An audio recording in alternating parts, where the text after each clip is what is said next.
Welcome to the TryPod Live with Winny and Clarkey. Well, unfortunately, guys, if you didn't hear the news, Clarkey has quit not just this show, but all NRL content after that Titans game. So farewell to Clarkey. We appreciate everything he did this season. I am really being sarcastic. I have to be careful because people take my sarcasm too seriously. Maybe I haven't got the art form quite right. As you caught on the recap, Clarkey was actually up in Brisbane. We were fortunate enough to catch up together. Well, fortunate for me because we saw that historic Titans-Dolphins game in person, and one of us enjoyed it a bit more than the other, as you can imagine. And Clarkey was due to be home to do the pod with us tonight, but his flight has been delayed, so he's probably right above you if you live in Sydney right now. So I am going to barbecue alone, so bear with me as I am at the control panel while I try and give you all my thoughts. And I hope, as always, because we are truly live, that you can interact with me too and shoot your comments through. I'll do my best to bring you guys into it as well. But firstly, a bad 2 weeks for me on the punt. Yesterday we swung a winning round into a losing round, losing a best bet and a mixed matchup. Basically lost them both because we needed one more try out of the Roosters. That looked to be in a good position. Certainly 20 points at halftime. It wasn't to be. I will do a lightning recap of the Anzac Day games because you haven't heard about those yet. But of course, I have to just be honest with you guys. I am really frustrated with the best bet results this season. It's not I never want to be saying, if one moment here, one moment there would have changed it, because you can always say that about any bet in any direction. But what's really frustrating me is I feel like I really am seeing the games well this year. It's just a case of which plays I ultimately pick. I mean, last round, dived in on 3 games for best bets, had a winning side in the other 5 out of 5, but 1 and 2 on the ones I pick. Importantly about punting, and it's a rule for everybody, you will get frustrated. You will get really tough runs. There's no magic potion. I wish I could guarantee a winning spree. I can't. I'll always share what I think's the best bet and why. You decide for yourself. Of course, we always want to refine our method and basically just come up with the best opportunity we can to be successful, and hope that if we're finding decent plays, more will go our way than won't. So I'll share with you. I actually do like a lot of plays this week. So I've got 5 best bets to share with you momentarily. You decide which ones you like. If you're frustrated because you've been backing me, because you've agreed with them, then let me know in the comments, because this is a safe space. You can vent. I can take it. Funnily enough, the 5 best bets that I've got to share, I am on 5 away teams, not to give too much away. So someone asked, do I like Cronulla? That's not one of my 5 plays. Let me put the graphic up on the screen and run you through them really quickly. You can't see my face, but that's probably a good thing. I'm on the Knights plus 4.5 in the first half against Parramatta. I think that's a good, solid line. The agonizing losses for the Knights are piling up quickly. Am I worried the Knights will crack? At some point, maybe they will, but that's part of the reason to take first half. Ponga will start this week. Jacob Saifiti was back last round, so he's in again. RCG is a big out for Parramatta. Look, there's a reason Knights have had agonizing losses, because they've been tough this year. They've been fighting in every game, and I don't think there's a huge gap between these sides. Then I'm taking Souths at $1.80 on Ladbrokes and Neds, straight up to beat Brisbane. Souths left it late last week, but it's still impressive, and it was a deserved victory over Penrith. And they've got room to improve because Totola comes back into the team, and the big thing is for Brisbane missing Haas. I think the Rabbitohs middles win the yardage battle here, and while both sides have star power, you can't stop Souths if they get ascendancy with their forwards. And then I'm going the Titans, the try handicap plus 1.5 tries, $1.80 Toppy and 365. They are away to Manly. I want to take them after their most embarrassing, obviously, game, but really fortnight that you could have, having nearly 30 points straight put on them in both games. If they've got any heart whatsoever, this is the week to show it. And the beauty of playing Manly this week is I think they would be insane if Tom Trbojevic suits up. And if he did, then he still won't be 100%. Then I'm going Roosters minus 5.5. I just backed that on Dabble, $1.85. Best price, $1.86. So you could copy me Dabble or just grab it on Better. They're in New Zealand. Look, the poor Warriors ranks are getting thin. I'll touch on the Anzac clashes in a minute, but I know the Warriors covered, the Roosters did not, but I think East are in a much stronger position heading into this trip and should get it done. And finally, the Bulldogs plus 4.5 alt line on Top Sport against St. George. as much as the Dragons surprised and impressed me yesterday, that's now 3 in a row they probably should have won. Yesterday was close to their biggest game of the season. I want to fade St. George after such a massive game. And Canterbury have had 3 straight double-digit defeats.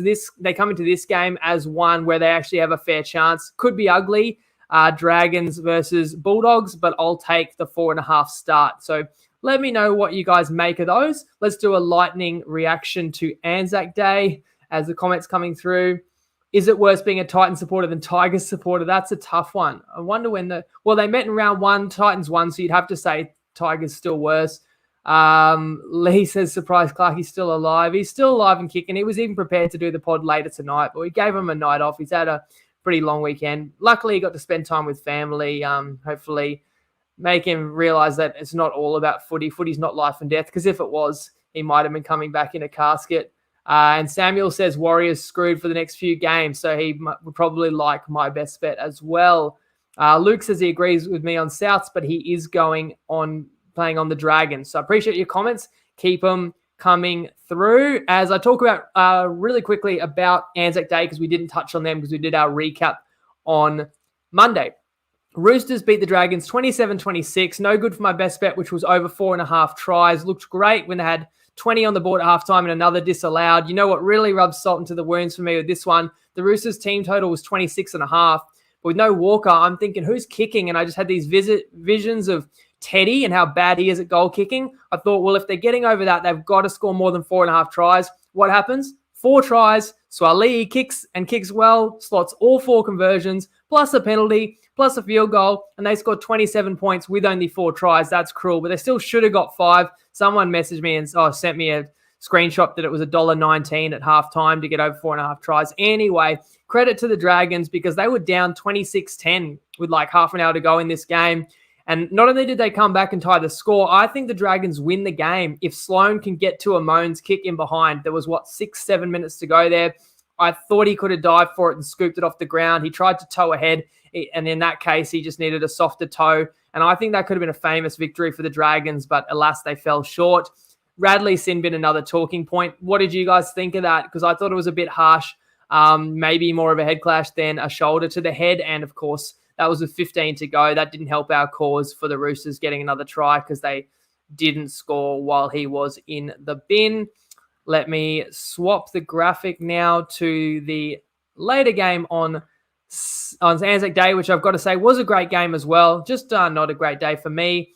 And I don't want to be the guy who blames the ref. I'll let you guys in the comments say what you thought about the refereeing. But we lost the mixed matchup by 3 points. We had 27 on the board with the Roosters. And I really thought I was doing you guys a favor by bargaining with Toppy to get an extra mixed matchup. I really liked that one on Tuesday. And it was in an okay position. It was in a great position the way the Roosters looked. 27 on the board, I thought it was 50-50. It was paying 220. And certainly the way the Warriors started, we're in a good spot, although you're always wary the Storm can come back. But we lose the mixed matchup by 3 points. And what really grinds my gears, as I said, Warriors led this 18-6. There's 3 Storm tries that I'm not really that thrilled about. So, firstly, I thought it was harsh to even rule a penalty on Dylan Walker for this so-called head slam.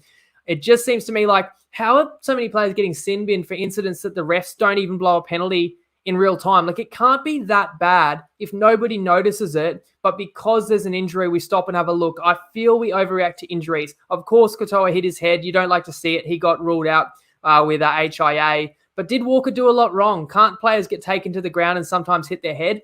And also, can't it just be a penalty? Why do we always have to sin bin? It's so harsh. And Meaney scores in the final minute of Walker's sin bin. So that's 1 try for Melbourne that kind of went their way on a dubious call. Then the second Meaney try, are people going to tell me that that ball never hit Remus Smith's hands in the air?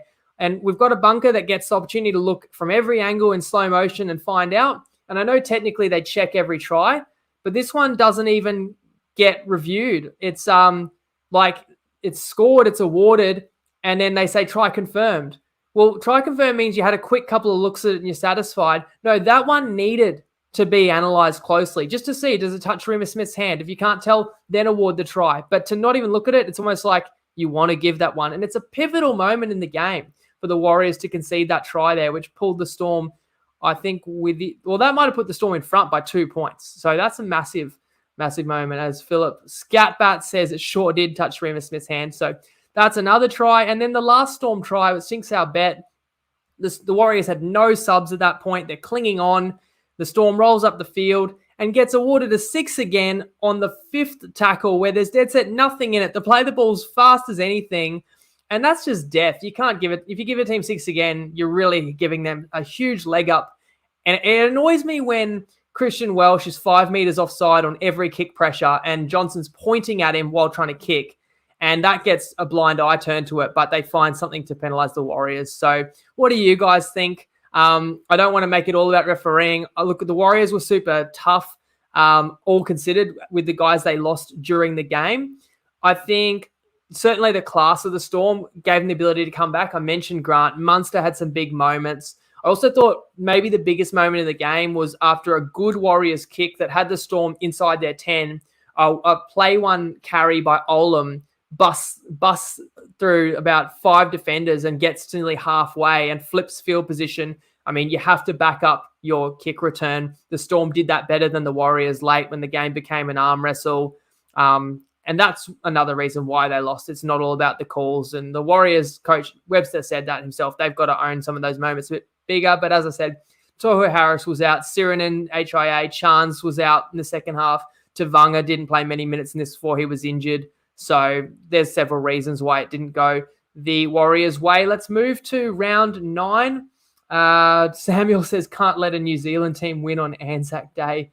But John says it wasn't the ref, it's a friggin' bunker. So, yeah, maybe just call it officiating then. We could agree. We could agree not much went the Warriors' way. Let's say that. Now, bear with me again. I'm going to be on the control panel, as I said, navigating these graphics so that you can see the game I'm talking about. And the opening one is Sharks Cowboys, where the Sharks are 10.5-point favourites at the Prison. This is a rematch of that crazy week 1 qualifying finals game, which, if you recall, the Cowboys scored very late, forced extra time. We got 10 minutes of extra time, and ultimately the Cowboys prevailed. But North Queensland got potentially a season-altering win last week in a game they had to have, while the Sharkies won last week too, but it was against the limited Bulldogs. They're both able to pick their same 17. It's in Cronulla. And I think back to that finals game, which was the last time these sides met, and the line was 2.5. So now it's 10.5. I know North Queensland's not the same team as last year, but should the line be adjusted that much? That's my question. It seems like a high line to me. I know the Sharks are better. Probably a shade better in the forwards with no Malolo. I do prefer the Cronulla halves, and I prefer their outside backs as well. So I look across the park. I don't really see where the Cowboys win it, but with the rep players the Cowboys have and that potential springboard effect of last week, I definitely think the Cowboys could come in and play gritty. So it would be Cowboys plus 10.5 or a pass for me. I did consider, as Matt O'Keefe says, plus 12.5 was lovely. I believe he tipped that and we put his comment up a week ago. So I agree, Matt. I think if I could have got 12.5, I would have been with the Undertaker there. 10.5, it was still a lean. Sorry, I'm going to be slow every time I do try and bring up the next game, which I believe is Eels Knights, which you've got there. And the line is 7.5. Parramatta are favoured. You've heard my best bet. I'm going to go the first half plus 4.5 with the Knights. They've both come off unsuccessful trips up north. The Knights got closer than the Eels did to victory, but I don't know if that's a good thing because it's another tough defeat, which is hard to pick yourself up from.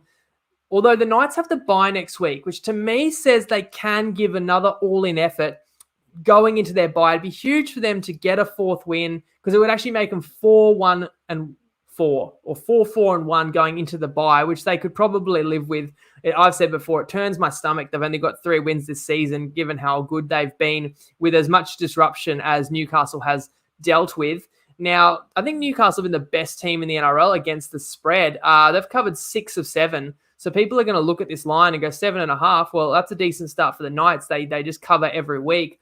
The issue is, look, the Eels are still a good team at Combank. That's one of the toughest assignments in the NRL. I know Parramatta's not as good as last season. Clearly, you're missing Marnie, IPAP, but they're still pretty good, even with RCG out. So I've mentioned in the recap, the Knights is Hastings 100%. They do miss their specialist hooker. I see this game a bit like Sharks Cowboys in that, I think the home team gets the win, but I think this game can be close. And I think if the Knights are going to fold or crack, it could come in the second half. So I like getting around Newcastle with 4.5 being a key number in the first half.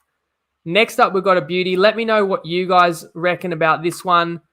We've got we've got the blockbuster at Suncorp Stadium. I've got to go the long way around to find this game now. And it's Broncos, South Sydney Rabbitohs, as you can see there. And again, my best bet, I went $1.80 head-to-head. The line is 1.5 with the Rabbitohs favourites on the road. And we've got two of the form teams of the competition colliding at Suncorp the weekend before Magic Round, which sets up for a great feast of footy next week with a beauty that we've got in prime time this weekend. And both sides come in off quality wins. Brisbane's came at a cost. I mentioned before, Payne Haas and Ezra Mann both suspended for hip drops, while the Rabbitohs get stronger off a Thursday game. Now they get in Junior Totola. I think hopefully third time lucky. He's had a couple of injuries already this year. I hope he can stay on the field. And if he can, and I expect he can if he's ready to play, because Souths have such strong forwards that they wouldn't need to rush Totola back. And that's the key to this matchup for me, that I know I've backed against Brisbane the last 2 weeks and I've paid the price, but this is by far their toughest game that they'll have. Well, probably their toughest game since round one. And that middle forward rotation for Souths, when you got Haas out, is the difference for me. Look, if Brisbane's to win, it's going to be another kicking masterclass from Reno. And let's not forget, it's his former team. If memory serves correctly, you guys let me know in the comments. But I feel like Reynolds hasn't beaten Souths yet, because I do think Brisbane beat Souths in the opener last year, but Reynolds didn't even play. So, of course, he wants to get one over his old team. I'm actually looking at the other number 7. I think it's a big game for Ilias because he's got so many stars around him. Opportunities are going to come his way, and I think Ilias wants to show why Souths have put their faith in him.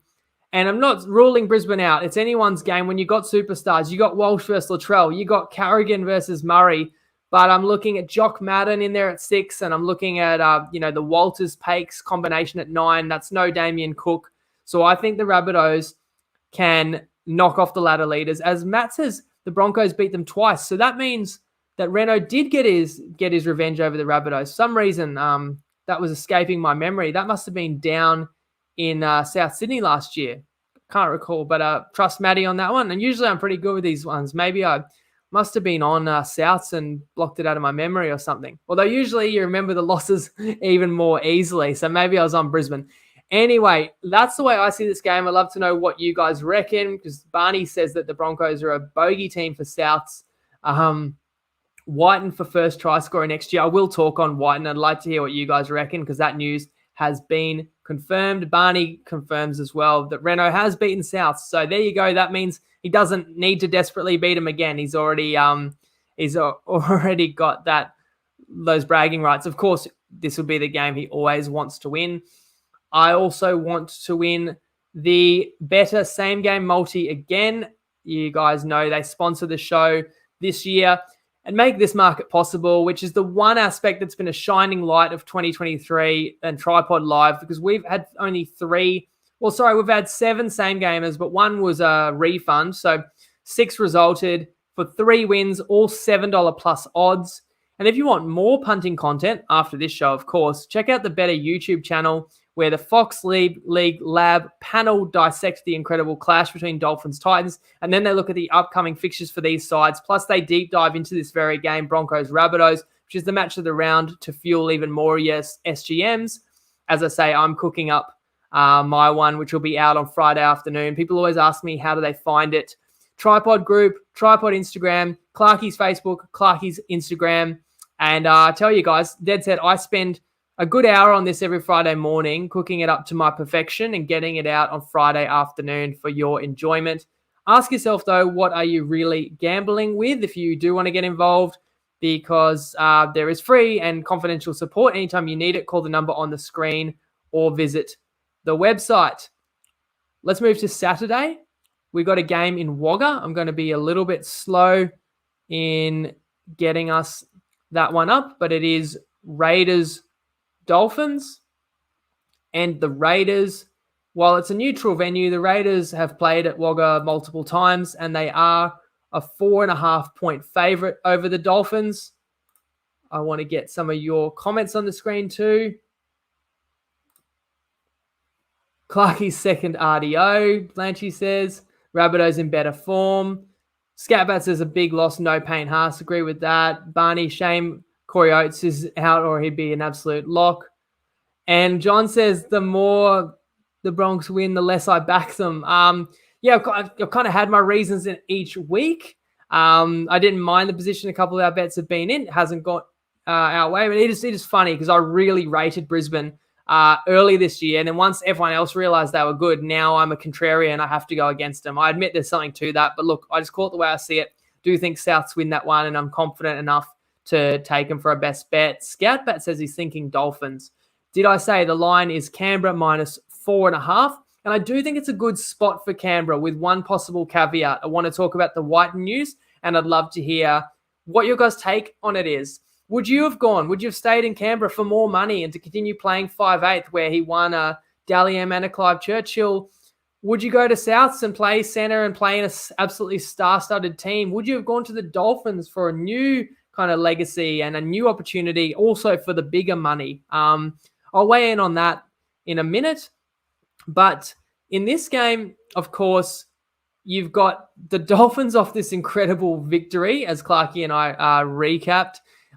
In general, when I see a team win, snatch victory from the jaws of defeat, I think that can energize a team. I mean, how confident, how much spring in their step are they going to have at training?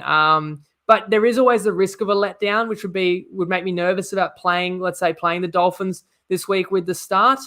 Whereas I look at, mind you, Kenny Bromwich coming back in. It's not many weeks this year where we've actually been able to say the Dolphins get stronger. It seems like any week they got someone back, there was always someone else out. So they'd get to add to the team that pulled off the 26-point comeback.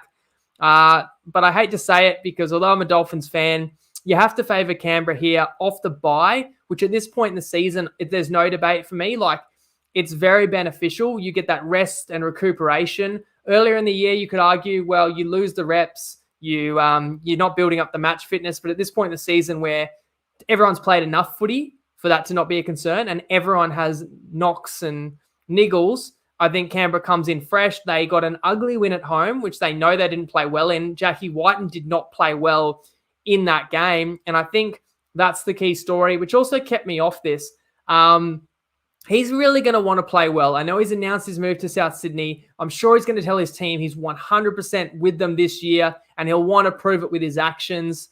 But you just wonder, is there a fragmented dressing room or how shattered Sticky will be? It's an unknown for me. So I'm very interested to see how the Raiders go. Like, do they regroup and do they give a good account of themselves in this game? Because Jackie Whiten's beloved by the fans and by his teammates, but I feel like that could go one of two ways.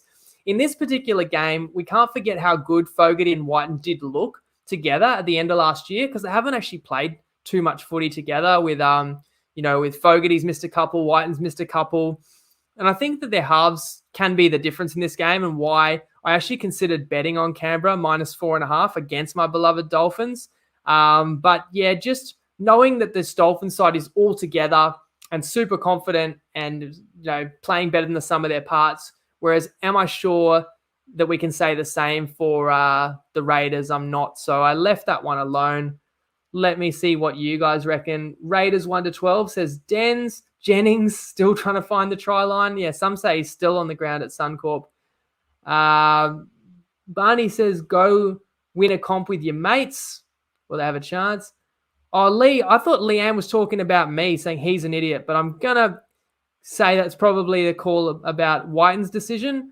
Lee would take the unders for sure, although that might be, I don't know if you mean unders in the contract or unders in the game, in this game, Raiders Dolphins. Barney, shame no one's getting past Brisbane in the next 3 to 5 years. Never biased from Barney. Keegan says, who wants to stay in Canberra and freeze their nuts off? That's a fair point. Lee says, Raiders at home will get the job done, but keep in mind that is in Wagga, but it's kind of like a second home. They take a game there each year. And Schneider makes the point that they let Reynolds go, saying, this is South Sydney, saying they didn't want to sign 30-plus players to long-term deals, and then did that with Whiten, and which is a fair point, to be honest. Mind you, I just think that it is, the Bunnies know their premiership window is right now, so I do understand the move from their perspective.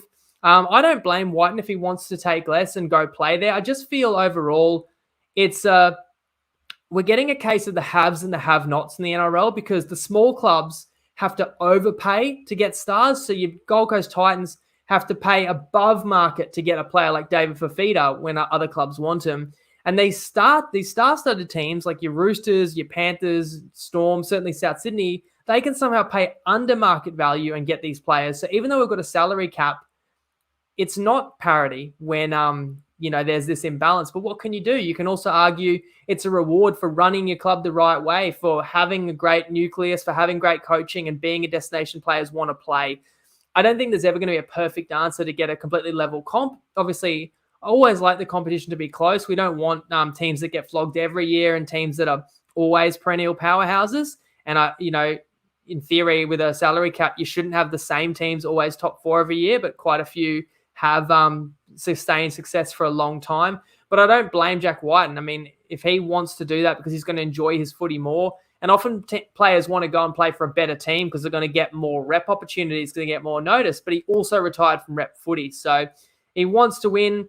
This is a really harsh truth, but maybe he sees the writing on the wall in Canberra. Like, they had their window. I hate to say it, but their window was when it was a level scores with 10 to go in the 2019 grand final. And sometimes you just never get back there. I mean, will Parramatta get back there with this core? We don't know. Like, sometimes not every team gets to be Penrith and just gets to keep coming back until they find success. So I do wonder if Jackie's looking at that and just seeing a Rabbitohs team that's going to win a lot more games than the Raiders will next year, regardless of who he's playing for. And if he's playing for South Sydney, oh boy, that's such a scary spine, or scary squad, to be honest. How they keep them all under the cap, I'm not even entirely sure. Scatbat is going Dolphins for the upset. JK asks, what number would you get the Dolphins? See, I lean to the Raiders, so I feel like I definitely won over a converted try before I was tempted by the Dolphins. I don't think we're going to get there. Blanchy says Redcliffe would be a great place to raise a family. Not sure about Redfern. Shades of the Warriors, massive comeback win and then lost next week to Knights, Matty O'Keefe says in regard to the Dolphins. John says, take any deal, get out of Canberra. So I'm getting the vibes there, guys, that people understand his decision to leave. Luke says Raiders off a bye, neutral venue. Finn's crazy win, but worrying about the destabilizing news. So that's what I was getting at. Geez, your comments are coming in thick and fast. I really appreciate it, guys. And if I didn't read them out, I'm putting up even more on the screen while I actually share a special announcement, one that I'm really excited about, that has just been locked in, and that is we are bringing a massive crew, a TryPod crew, to Magic Round Sunday the 7th for the triple header on Sunday. This will be the biggest TryPod gathering we've ever had in 9 years. I've got a heap of tickets, and I can already tell you, I won't name names, but already about 20 people who are contributors to the pod and legends that you would know are gonna be there, whether they already had tickets or whether I've got a ticket for them now. We're all going to be sitting together, and I've got more to give away. And if you live in Southeast Queensland, or you can potentially get to Magic Round, obviously if you're already going, we'll give you the details. You can come and say g'day. We've got a clip from Tristan coming up. He's going to be there as well. This event is thanks to Top Sport. It's going to be, I reckon it's going to be unreal. It's going to be even more fun to be had on the day that I won't share the details of right now. If you're keen, comment keen. I will give a couple of tickets away to people who comment keen tonight, but you'll find out if you won on the Sunday live recap. But if you can make it, I will give you a ticket if you comment keen, for a couple of people, that is. I'll make sure that everyone going is a TryPod member, and I think it's going to be an outstanding day out. I can't wait to meet a bunch of people face-to-face. So people message me from other states, other countries who are coming along, who I'll get to meet for the first time. So can see some comments coming through. So guys, if you're watching on Sunday, people who have commented tonight will have a chance to win those tickets. And I'm going to be giving away quite a few in the next sort of 7 to 10 days, guys. So stay tuned in the TryPod group and on the page, because there'll be opportunities. We'll make sure every one of those tickets gets given out to TryPod family. Let me now bring up the next game, which is Manly versus the Titans. And the Titans are one of the teams we will get to watch at Magic Round. They play the Eels at Magic Round, but this weekend they play Manly at 4 Pines Park, and Manly are a 6.5 point favorite. And I've gone the Titans plus the try handicap. So let me elaborate on that. Manly, I mean, it's gross incompetence if Turbo plays in this one. You've seen him. He's borderline lame in these games. I know he's had moments. Thought he was pretty good against the Storm. But if you're a Manly fan, I mean, you guys tell me. I know the Undertaker is one. Your heart must be in your mouth watching him every play. He should never have gone back on in the second half of that Penrith game when they were down 30 and he needed needles for back spasms, had a hip pointer injury. What's the latest? Adductor. And maybe it flared up last week, so I'm not going to blame Manly for playing him last week because maybe he was fine, but things flared up in the game. And that's going to happen. It's still a worry. But even if they're 95% sure that Turbo's right for this one, you still don't play him. You back yourself to beat the Titans in this one at home because I'll tell you what I do know. Manly are 0 chance of beating Brisbane in Brisbane at Magic Round without Turbo. You have to make the decision that gives Turbo the best chance of playing in round 10. As Barney says, I'd save him for Magic Round, but Broncos put 38 zip on him with him in last year. And I remember last year he wasn't himself anyway in that game. So don't play him if he's not right because you're only risking your future and you've got nothing to gain short term. So it's sad to see, but I feel like this line is accounting for Turbo being in there. So I'm going to take the bet while I can before he gets announced out, which may not be till Friday. I know they've got KO Weeks, and that's a pretty handy replacement. That's exciting. And that's another reason to not rush Turbo back in. As for the Titans, they did trounce Manly last year. I don't read into that one because I was at the Top Sport Lounge for that one, and that was another outstanding day out thanks to Toppy. We'll never forget some of the try scorer bets we had. I know some of the boys who are watching now know exactly what I'm talking about. But look, that game was post-Jersey Gate, so Manly lost a lot of games at the end of last year. They probably can't even remember them all. So I don't know if there's strong, revenge factor in this one, but it's worth mentioning that the Titans did get the biscuits last time around. Look, I said it before. I'm not going to write off the Titans after last week. I know that what they're capable of in flashes, and sometimes your lowest point in the season brings out your most desperate performance. Look at, who was it? It was Manly themselves. Had 50 put on them by Penrith. The very next week, beat the Melbourne Storm. So I'm kind of looking for a response from the Titans. And I know that's risky because we've seen them fold like origami time and time again. But I think that's built into the market, all of those Titans failures and their inability to defend their line and their inability to stay in the grind for 80 minutes. So I think this is a larger line than what it should be. And I kind of wish I'd played the Tigers last week with the start against Manly. But I do respect Manly are an improved team this year. But I thought Turbo was closer to full fitness a week ago. Schuster was in last week. He's out again in this one. Believe Cooper Johns is the starting 5'8". Matt Keith says 44. What's 44? Is that how many points Titans put on Manly last game? Schneider says the Titans are awful. Matt also says glad we share best bets. I'm not sure Matty's best bet on this one. Oh, I think Matty did tip it for the same reasons and took plus 8.5. I'm taking plus 1.5 tries. Very similar bets. The way I see it is, if the Titans lose this game by 2 tries with Garrett kicking, it's probably a 10-point plus defeat. So with the line only available now at 7.5, I like the plus 1.5 try start. Oh, Matty's correcting me saying only 44 put on Manly by Penrith. It felt like 60. That's how bad they were.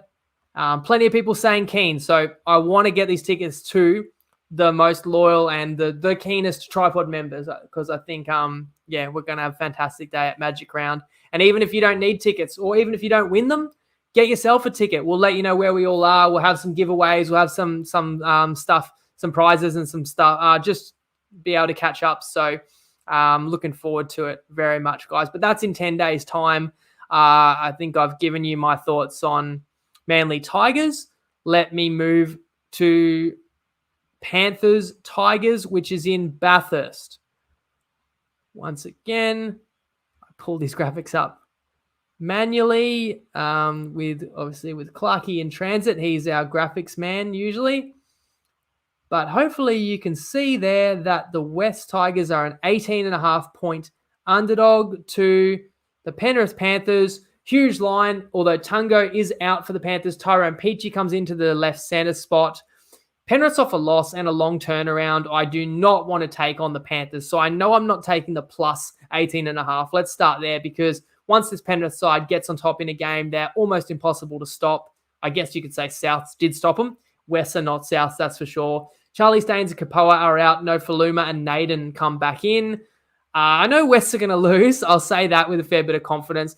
But the truth is the Tigers are not as bad as a lot of people think. So I wasn't going to lay the 19.5 either, because Penrith's not full strength. Still no Liam Martin. Still no Vicious Fish. So I'm just going to pass this one. And before I move to Sunday's matchups, we've got 2 more to cover and a mixed matchup to share.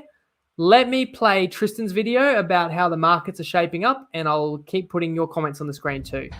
G'day everyone, it's Tristan Merlihan here from Top Sport, and we had a very exciting round 8 of football where 6 out of the 8 games really came down to the wire. It's been a tough old week to price up this week, because obviously the teams have come out a day later. We've got teams on quick backups, a little bit less time to reassess everything. So I think I expect these markets to jump around a little bit in the lead up to game time. Probably a couple of the biggest moves, or the biggest move certainly, has been the South Sydney Broncos game, where this game opened close to pick 'em. South Sydney are clear favourites. Obviously, a couple of key Broncos are out of that game, but they, they're also at home and they've been playing very, very well. The game that's going to probably move the biggest is the Manly Titans game. Obviously, Turbo hurt himself there in the game against the Tigers, and he has been named, but I think it's Friday they're going to announce whether he's in or out of that side. So I'd expect either way there's going to be a sizable move. And then the other game that has seen some support, which is a little bit surprising for me, is the Warriors have been back from 7.5 into 6.5. Obviously, they were down on troops there at the end of that game against the Storm, and I probably expected they might miss a few other players, and maybe they might the money might come for the Roosters. But certainly punters are liking what they've seen with the Warriors so far this season. So that's been the other move, as well as the Dragons, should I say. They've gone from 2.5 out to 3.5, where the Bulldogs again are battling for troops. So we'll see how this weekend works out. We've got Magic Round the weekend after, so Jacob's obviously going to get a few people down. I'm looking forward to meeting a few of you. I'm going to get out there with a few of our crew as well. So cannot wait for Magic Round. It's going to be a really, really good spectacle. We're going to be there Sunday in 3 good games, and hopefully the pitch holds up really, really well. So good luck to everyone if you're having a wager this weekend, and as always, gamble responsibly. Thank you, Tristan. So you'll get to meet Tristan as well, and some of his team too. So we've got a big crew, I say that much, and get involved. As Tristan said, there's been some money for the Warriors, but it's not my money. I do like the Roosters. You can still see the line is still 6.5 on Top Sport, with the Roosters favoured in New Zealand. CNK, Jazz Tavanga, Toho Harris are all out. Tuapiki gets the start at fullback. Curran is the lock for the Warriors. Corey Allen will be on the wing for an injured Daniel Tupou for the Roosters. I'm looking at the Roosters, that they are still a really strong team on paper. And when you got Crichton and Tupanua, first games back under their belt on Tuesday, so they can only kind of go better. Manu looked very dangerous, as we expected at 6. They got the confidence that you do get when you snap that losing streak by getting a win, but I feel like you get no complacency out of the favourite Roosters, because they nearly let a 16-point lead slip to the Dragons. And this bet for me, I didn't want to rush out and play against New Zealand. They've burned me before. I feel like one of the only times I was actually on New Zealand was yesterday, when I needed them to keep the Storm under 27 points. And that's the one time they didn't defend well this season, but it wasn't their fault. The injuries piled up, and they don't get many of those troops back in this one. So it comes back down to firepower for me. I think the Roosters get the job done in New Zealand. So I will actually not only take the -5.5, which is $1.86 on Better, but I'll build it into the mixed matchup too. And I'll go straight back to the well, or as old man Winnie Senior says, look for your money where you lost it. We'll go Roosters to outscore the Warriors this time. Max stake 200 at $2.45 on Toppy. You can get a Toppy account with the code TP Live. So this bet needs the Titans to defend. That's not much to ask, is it? I actually think that's kind of the point, that the Titans had their manhood challenge this week, and therefore I think players are going to fight for a first grade spot. And like, this Titans team are not completely useless dead ducks. I think they can come in here and not only defend to prove a point, but defend to give themselves a chance in the game, especially if Turbo's not in. And then I go back to the fact that I just think the Roosters, despite the fact that the Warriors won't give it up easy, the Roosters, I can't see the Warriors going the distance for 80 with East. So I think we'll have a few points. Or I think it'll be a modest total that the Roosters will have to chase down for us on Sunday. One more game to cover, and I do have a best bet for it, as you have heard. And I wonder if the line has moved at all. I took the alt line of +4.5 at $1.80 with the Bulldogs against the Dragons. The current line is 3.5, and I have seen that drop 10 cents because when I tipped it, the Bulldogs were +3.5, $1.95. Now they're $1.85. So I would dare say that the best bet has something to do with it, which is interesting because best bets aren't even going that well this year. But it shows there's some faith, guys, and I always want to repay your faith. And I always do my very best with these tips. And I couldn't go past the Bulldogs, but I know there's a good case to be made for both sides. So I'd like to hear what you guys think. Someone said that's not the mixed matchup. Roosters to outscore Warriors. Am I going crazy? Let me double check that, but I shouldn't lose my place because of one comment. But if someone else wants to double check that, let me know. I will in a minute as well. Just getting back to this game, Dragons Bulldogs. Sorry, you kind of threw me there. I hope. Oh, the Roosters are playing the Warriors. So you're right. I am off my head. It should be.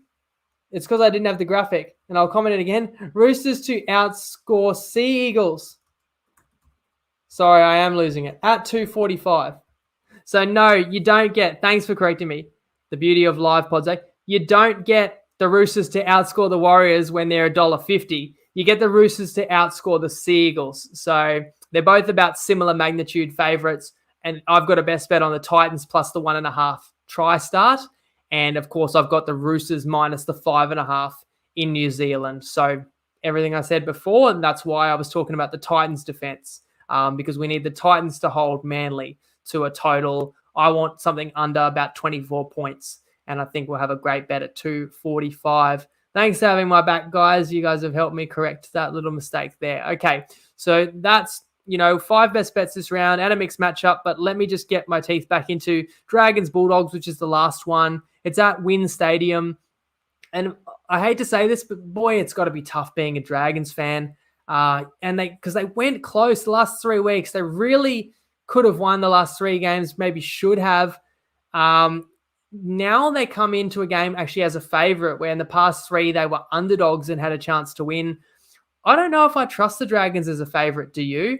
Are they much better than really anybody this year? I just don't feel like the Dragons play a brand of footy that dominates any games. So I give the Dogs a big hope. I feel like the Dogs have had 3 games where they had very little chance of close to full strength bunnies, eels, sharks. But now they come into a game where the losses that the Dogs are suffering aren't going to cripple them, because I actually think on paper it's a pretty even game. The Dogs are not a terrible outfit either. I see these teams as very evenly matched, and therefore I've got to take that start. Whether the Dogs get an outright win, which I would reckon they're a serious chance, or it goes down to the wire and you can take the 4.5. Ryan says Penrith Tigers is officially a sellout. I don't know if I mentioned before, that one's in Bathurst. So we've got a couple of games in the country this week, and then Magic Round is upon us quickly. So I'm sorry that I didn't get these tickets earlier. to help people out who might have come from further afield, but it's been a lot of work behind the scenes to get so many tickets to make this event come together. And I am excited that so many people that have reached out to who've contributed to the pod one way or another over the years, so many of them are keen and are coming along or told me I'm already there and can't wait to meet up and catch up. So that'll be great. Thank you to everyone who commented and tuned in tonight. If you're going to be on my bets, let me know. But if you're not, let me know if there's better bets out there. Otherwise, there's no take on Toppy. Try score a tip just because, as we said, Toppy, Clarkey's in transit. But you've got my 5 plays in a mixed matchup for your consideration. And we will be back. And I'll be joined by my partner, Clarkey.